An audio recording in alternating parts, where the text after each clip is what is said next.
और बड़ी खबर आपको बताते हैं, जलजला है और एक बड़ी खबर की कंफर्मेशन हो गई है।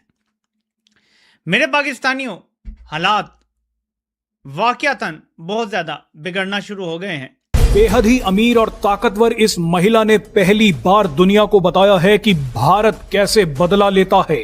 इस विदेशी महिला के बयान ने पूरी दुनिया को चौंका दिया है। लेकिन उसकी वजह क्या है, अब right from the horses mouth मैं आपको सुनवाने जा रहा हूं। दरअसल ये है तुर्की के एविएशन सेक्टर की एक मल्टीनेशनल कंपनी चेलेबी एविएशन की मालकिन कनान शिलेबियोलू। लेकिन इस महिला के देश तुर्की ने भारत से गद्दारी की, जिसकी कीमत आज ये चुका रही है। हम नाज़रीन बात करते हैं पाकिस्तान, तुर्की और आज़रबाईजान के हवाले से एक बड़ी ज़बरदस्त खबर आई है। यहाँ सबसे अहम बात यह है कि तुर्की और आज़रबाईजान दोनों ने नाज़रीन भारत के साथ ये जो पाकिस्तान के ऊपर भारत ने हमला किया था उसमें पाकिस्तान को बड़ी ज़बरदस्त किस्म की सपोर्ट की थी। और उसी का ही हमेशा अपने आप को ये समझा कि भाई हमारे पास तो दादा है। मुंबई में कहते हैं ना, बदमाश को दादा कहते हैं। तो उन्होंने कहा हमारे पास दादा के साथ हमारी दोस्ती है, दादा हमें सिक्योरिटी देगा, सिक्योरिटी कवर देगा, प्रोवाइड करेगा सिक्योरिटी करते करते बेचारे के साथ हुआ क्या है, बड़ी खौफनाक किस्म की तस्वीर है, वो भी आपको बताते हैं। ऐसे में ये ताकतवर महिला पहली बार दुनिया के सामने आई और बता दिया कि जब भारत बदला लेता है तो कैसे लेता है।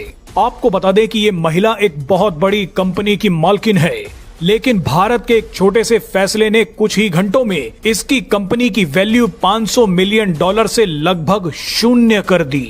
नाज़रीन कराम, इस वक्त भारत नरेंद्र मोदी सरकार ने और भारत ने तुर्की को भी ललकार दिया है, तुर्की से पंगा ले लिया है। क्योंकि याद रखिएगा कि मई 2025 की जंग में भी पाकिस्तान के साथ जो ममालिक खड़े थे, चीन के अलावा तुर्की उनमें सरे फहरिस्त था। और यही वजह है कि आज भी भारतीय शहरी जो हैं वो तुर्की में टूरिज्म के लिए जाते हुए जो उनके प्लान्स थे उसके बावजूद उन्होंने वो कैंसिल किया और बायकॉट किया। ये रो रो कर बता रही है कि भारत ने इसकी कंपनी की कैसे धज्जियां उड़ा दी।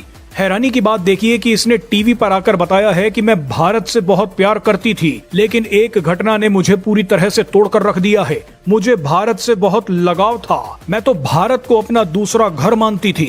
कनान ने बताया कि हमारी कंपनी के सारे उपकरण जब्त कर लिए गए, 10,000 कर्मचारियों को एक ही दिन में दूसरी कंपनी में भेज दिया गया। मैंने 17 साल की मेहनत के बाद जो $500 मिलियन की कंपनी बनाई थी वो कुछ ही घंटों में बर्बाद हो गई।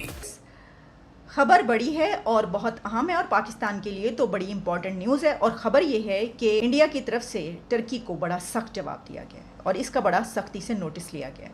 ठीक है, तो वो इसी वजह से की गई है कि ये टर्की को ये बताने की कोशिश की गई है कि आप अपनी हद में रहें। ऐसे में सबसे बड़ा सवाल ये है कि ये महिला बर्बाद क्यों हुई। दरअसल इसकी बर्बादी के पीछे भारत नहीं बल्कि इसका खुद का देश है। आपको याद होगा कि भारत पर हमला करने के लिए तुर्की ने पाकिस्तान का साथ दिया था, पाकिस्तान को हथियार दिए थे, जिसके बाद ऑपरेशन सिंदूर के दौरान भारत में तुर्की का विरोध शुरू हो गया था। पाकिस्तान को तुर्की के समर्थन से पैदा हुए तनाव के बीच भारत ने चेलेबी एविएशन कंपनी का सिक्योरिटी क्लियरेंस रद्द कर दिया। सुरक्षा कारणों की वजह से इस कंपनी का लाइसेंस रद्द कर दिया गया। उस समय इस महिला ने ना तो पाकिस्तान का विरोध किया था और ना ही अपने देश के राष्ट्रपति एर्दोआन का, लेकिन अब ये भारत को अपना दूसरा घर बता रही हैं। क्या कोई अपने दूसरे घर पर हमला करता है या हमला होते हुए देख सकता है? कनान अब टीवी पर आकर विक्टिम कार्ड खेल रही हैं। ये जो ज्ञान भारत पर बांट रही हैं, वो ज्ञान इन्हें अपने राष्ट्रपति को देना चाहिए। इन्हें अपने देश के राष्ट्रपति एर्दोआन से पूछना चाहिए कि भारत पर हमला करने के लिए पाकिस्तान की मदद क्यों की थी। जी दोस्तों, इस वक्त इंडिया के अंदर सबसे ज्यादा डिस्कस होने वाली बात यह है कि जनाब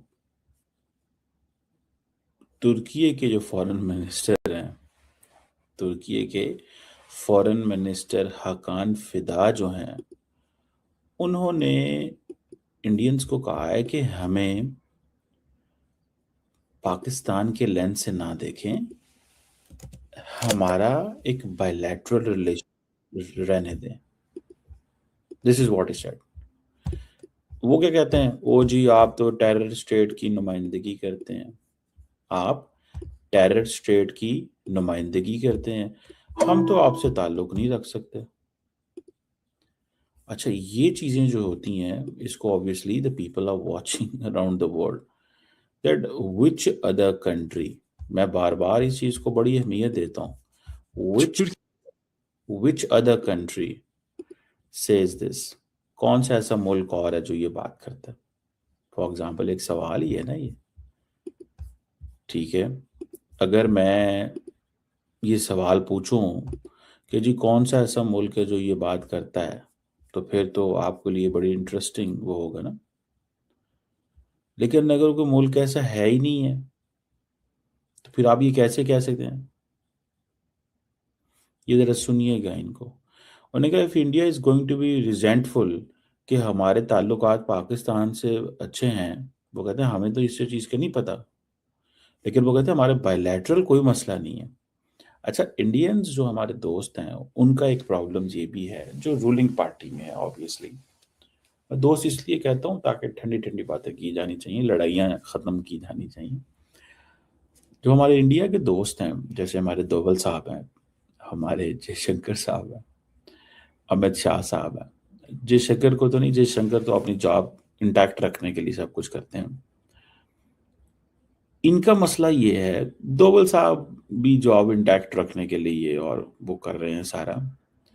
इनका भी ये मसला ये है कि अगर ये पाकिस्तान पे ऊपर वो नहीं करेंगे तो क्या करेंगे फिर?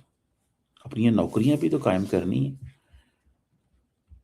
ये जरा सुनिएगा इनको टर्किश फॉर्म में। country that having a good नमस्कार दोस्तों, जय हिंद। दोस्तों, जहां एक तरफ पूरी दुनिया G7 पर नज़र बनाई हुई है और वहां पर जो हो रहा है उसकी चर्चा जोरों से चल रही है, तो वहीं पर दूसरी तरफ अब तुर्की की इस महिला ने बताया है कि भारत जब बदला लेता है तो किस तरह से लेता है। कुछ समय पहले तुर्की के फॉरेन मिनिस्टर भी भारत को लेकर यही बातें कर रहे थे कि हमारे बायलैटरल ताल्लुकात बहुत अच्छे हैं, लेकिन भारत हमें पाकिस्तान को सपोर्ट करने की सज़ा दे रहा है। आज वही बात ये कर रही है। दरअसल दोस्तों, जब भारत ने इस तुर्की पर एक्शन लेने के लिए बोला था तो उस समय तुर्की बड़ा उछल रहा था, लेकिन आज वही तुर्की रो रहा है, क्योंकि भारत एक बार में नहीं आहिस्ता आहिस्ता मारता है।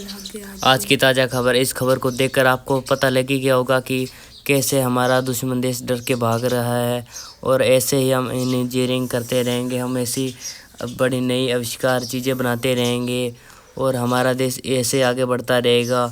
और आप लोगों को पता ही हमारा देश कितना आगे जा चुका है, कितना भी बहुत भी अभी तक बहुत आगे जाएगा, और हम इतना कुछ कर चुके हैं, अचीवमेंट कर चुके हैं। चाइना हमारे से आगे नहीं, अब पीछे हो गया है, और हम सबसे टॉप देश में माने जाते हैं। और अब मैं अपने देश की क्या ही बोलूं, और अब क्या ही बताऊं, मेरे को कुछ आ नहीं रहा है बोलने के लिए। हमारा देश बहुत आगे है, बहुत आगे है। अब पाकिस्तान भी डर रहा है कि हम क्या करें। अब इस देश से हम परेशान हो चुके हैं, पर क्या करें। पाकिस्तान हमारा बेटा है, पर हम पाकिस्तान के पापा हैं।